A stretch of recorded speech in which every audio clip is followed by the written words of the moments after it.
am 27 male and my wife 25 female. Asked me if we could have an open relationship after she was already having an affair. I didn't know about it until today. I can't help but blame myself for this because of how I've been acting towards her. I came home just after sunrise. My boots hit the floor heavier than they used to, the echo bouncing off the walls of our too-quiet apartment. The scent of coffee, hers, not mine, lingered faintly in the air, still fresh enough to mean she hadn't gone to bed yet. I kicked off my work shoes, dropped my keys in the bowl, and stood still for a second. The air was thick, humming with something I couldn't name. Before we get into the sweet part, let me know where you're watching from in the comments. And if you're new here, hit that subscribe button and turn on notifications, because tomorrow's video is quite interesting, and trust me, you won't want to miss what's coming next. Lena was at her desk when I stepped into the bedroom, lit only by the dull blue hue of her monitors. Her back was straight, arms folded tight against her chest. She wasn't gaming. She wasn't chatting. She wasn't streaming. She was just there. "Hey," I said.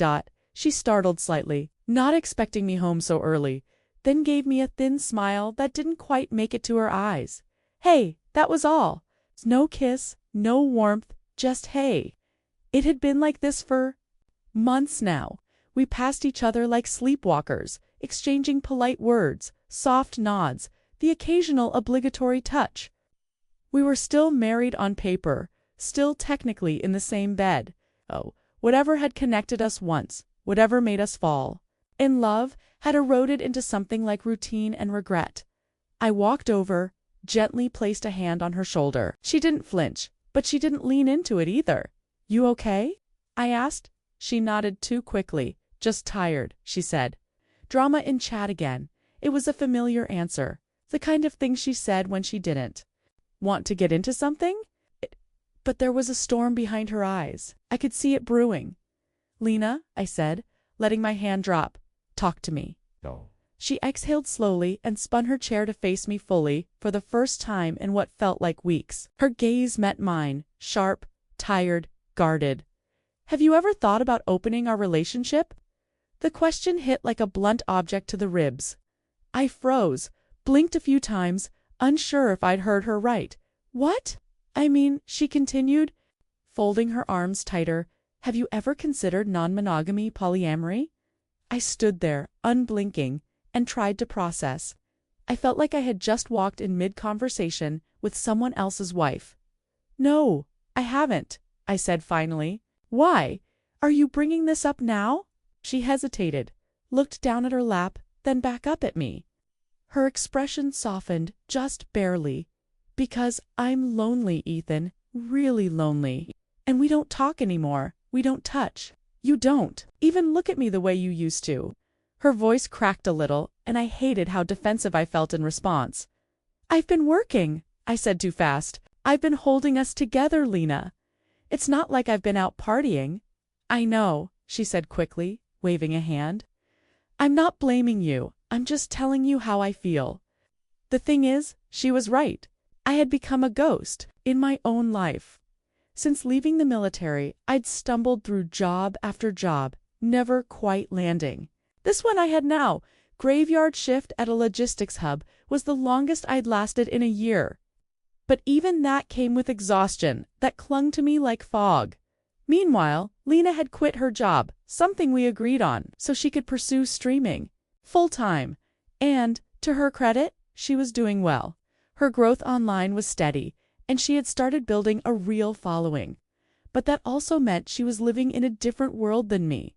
She existed in chat rooms, in Discord calls, in Twitch, raids, and I was working in a warehouse. Loading trucks while podcasts about things I didn't care about blared through my earbuds. We weren't moving together anymore. We were moving around each other. I sat down on the edge of the bed, running my hand through my hair. "Why now?" I asked. "Why are you really bringing this up?" She was quiet for a long beat. "There's someone," she said. My heart stuttered. "Someone you met online." "Yes, his name is Cal." That name would burn into my memory like a brand. "How long have you been talking?" 11 days. 11 days. I could feel the math crawling across my brain. Just under 2 weeks. How could someone mean that much to her in less than 2 weeks? And you, what? Want to date him? No, she said quickly. Not like that, not officially. He's going through something. And he was in a car accident yesterday. Bad one. He's in the hospital now. Her voice broke then, and I saw tears gather in her eyes. I was so scared, she said. I've only known him for a little while, but it still hit me like a truck. I didn't expect to care that much, and that's when I realized this wasn't about exploring new boundaries. It wasn't about polyamory. It was about him. This was about Cal. Are you in love with him? I asked quietly. She looked away, didn't answer. Lena. I don't know, she whispered. Maybe I care. He listens. He makes me feel like I matter again. A deep silence stretched between us. I tried to be angry. I tried to feel betrayed, but all I could feel was empty. Like I had seen this train coming and stood on the tracks anyway. Why didn't you come to me sooner? I asked, because every time I tried, you weren't there. You were either working or shut down. I felt like your presence in this house was a formality, like you were just waiting for things to fall apart so you wouldn't have to try anymore. The worst part? She wasn't wrong. There were months when I barely spoke to her beyond what was necessary. I would come home, crawl into bed, and shut down. Stopped complimenting her. Stopped reaching for her. Told myself I was just tired. But the truth was, I'd let the light in our marriage flicker out without even trying to shield it. So, what now? I asked. Now, I don't know. I want to talk. Really talk. Like we used to. So we did. For the first time in what felt like years, we actually sat down and talked. For 5 straight hours, we peeled back every layer. We talked about how I'd been distant, how she'd felt invisible. We talked about money, guilt, resentment, affection. She admitted Cal had offered her things, expensive gifts, even property near her family back home. She'd turned him down, she said, but not without thinking about it first. It hurt. All of it hurt, but it was real. And somewhere in that brutal honesty, I saw a chance, a flicker. A window. Maybe we try this, I said slowly. Not forever. But maybe I stop saying no out of fear. Maybe we figure out what this actually means together. Her eyes widened, surprised. You'd consider it? Only if we do it the right way. And only if we're honest about what's already happened. She nodded, and in that moment, I thought we might be okay. I didn't know yet how much worse it would get. The next day was unnervingly perfect. Lena greeted me at the door with a smile. Not a polite one, but something softer, warmer, like the kind she used to wear when we first got married. Her hair was still messy from the stream she'd finished an hour earlier, and she wore one of my old sweatshirts, sleeves pushed up past her elbows like she used to when we stayed in and watched bad horror movies together. You're home early, she said, stepping aside to let me in. Took the next few days off, I replied, tossing my keys on the counter. Surprise, maybe? Hesitation? But she nodded. That sounds really nice, actually. We cooked together. We played games. We laid on the couch with our feet tangled under a throw blanket that still smelled faintly of our dog, back when we had one. It was the kind of day that made you think, maybe this can work. Maybe we're not as broken as I thought. It wasn't until later, late evening, after we'd eaten and cleaned up and were curled up in bed, that I brought it up. So, those messages, I said gently, not looking at her. Would you be okay with showing them to me? I expected her to say yes. After all, we'd just spent the whole day reconnecting. A warning, a sigh, an apology, all wrapped into one. You said I could, I reminded her, trying to keep my voice calm. You said yesterday that I could see them. She sat up in bed, legs pulled to her chest, arms wrapped tightly around them. I know. I did. I'm scared of how it'll make you feel. I'm already feeling it, Lena. Whatever you think, I don't know. I probably already feel it in my bones. There was another pause. Then she reached over to her nightstand and handed me her phone. It was already open to the Discord app. The conversation with Cal right there on the screen. The first few messages were harmless. Jokes, memes, inside references.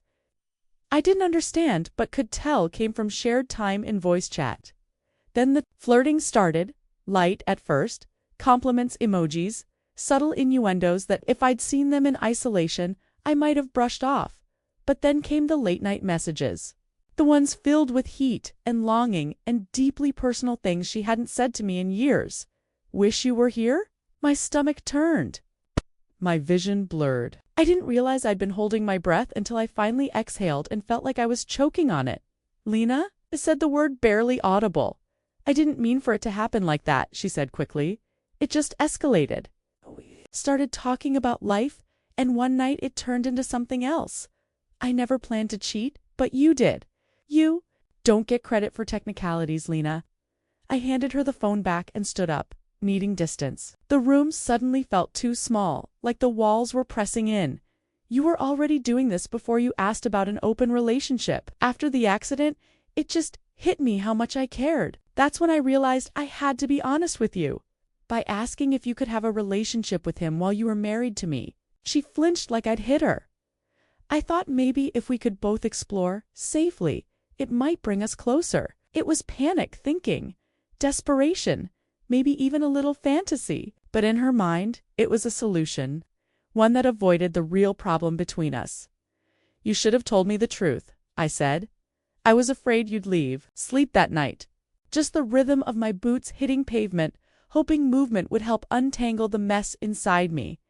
I passed the diner where we had our first date, the bookstore we used to visit every other Sunday, the park bench where she told me she wanted to marry me. Every step I took reminded me of a life we had built, a life now shadowed by the decisions we made when we stopped talking. I wasn't perfect, far from it. I had pulled away, shut down, let the weight of life dull the parts of me that used to chase her, adore her, protect her. But I had never, not once, crossed the line she had crossed, and now that line couldn't be unseen. When I got back to the apartment, Lena was at the kitchen table. She looked up with tired eyes, holding a cup of coffee between both hands, like it was the only warmth she had left. I called, she said. Thursday at 1 o'clock? I'll be there. We didn't say much. After that, we just sat in the same room. Two people with shared history, shared pain. Did she regret the messages or regret the aftermath? And then there was me. Was I willing to fight because I still loved her, or because I was afraid of being alone? Because right now, it didn't feel like love, like mourning the version of us I thought was still alive. That night, she came to bed later than usual. She didn't say anything, just slid under the covers and turned away. Her shoulders were shaking. Whether from silent crying or the cold, I didn't know. I reached out tentatively and rested my hand against her back. She didn't move, didn't acknowledge it, but she didn't pull away either. We were in limbo now, between betrayal and forgiveness, edge of something you thought you understood, staring down a future that doesn't look anything like the past. Thank you for watching. Don't forget to follow and subscribe for more of these stories. We have also handpicked 2 more stories that we believe you will enjoy watching. Enjoy.